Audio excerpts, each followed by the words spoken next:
Biomass ऊर्जा एक संपूर्ण गाइड बायोमास ऊर्जा बायोमास एनर्जी हरित ऊर्जा ग्रीन एनर्जी का एक महत्वपूर्ण स्रोत है जो जैविक पदार्थों ऑर्गेनिक मटेरियल्स से उत्पन्न होती है। यह ऊर्जा स्रोत सतत, सस्टेनेबल और पर्यावरण अनुकूल इको फ्रेंडली है जो पारंपरिक जीवाश्म ईंधनों फॉसिल फ्यूल्स जैसे कोयला, पेट्रोल और डीजल पर निर्भरता को कम करता है। इस लेख में हम बायोमास ऊर्जा के स्रोत, इसके उत्पादन की विधियां, लाभ, नुकसान और भारत में इसके उपयोग पर विस्तृत चर्चा करेंगे। वास्ट बायोमास ऊर्जा क्या है? बायोमास ऊर्जा वह ऊर्जा है जो जीवित या हाल ही में जीवित रहे जैविक पदार्थों बायोलॉजिकल मटेरियल्स से प्राप्त होती है। इसमें पौधों, कृषि अवशेषों, पशु अपशिष्ट और अन्य जैविक पदार्थों का उपयोग किया जाता है। बायोमास को विभिन्न प्रक्रियाओं से परिवर्तित करके बिजली, गर्मी और जैव ईंधन बायोफ्यूल प्राप्त किया जाता है। 2. बायोमास ऊर्जा के स्रोत। बायोमास ऊर्जा के कई स्रोत होते हैं जो प्राकृतिक और कृषि आधारित संसाधनों से आते हैं।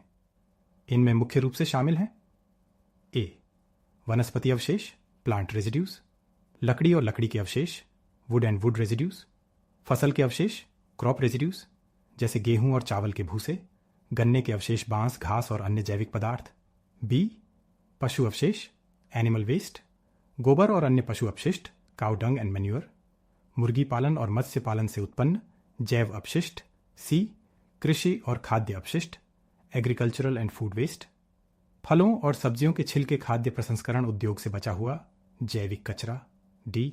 औद्योगिक और नगरीय कचरा इंडस्ट्रियल एंड म्यूनिसिपल वेस्ट, गंदे पानी और सीवेज ट्रीटमेंट प्लांट से उत्पन्न बायोगैस घरों और उद्योगों से उत्पन्न जैविक कचरा। 3. बायोमास ऊर्जा उत्पादन की विधियां। बायोमास को ऊर्जा में परिवर्तित करने के कई तरीके हैं जिनका उपयोग इसकी प्रकृति और आवश्यक ऊर्जा उत्पादन के अनुसार किया जाता है। ए. दहन कंबस्चन प्रक्रिया। इस विधि में बायोमास को जलाकर ऊष्मा उत्पन्न की जाती है जिसे भाप टरबाइन स्टीम टरबाइन के माध्यम से विद्युत ऊर्जा में बदला जाता है। यह सबसे पुरानी और सरल विधि है जिसका उपयोग बायोमास आधारित बिजली संयंत्रों में किया जाता है।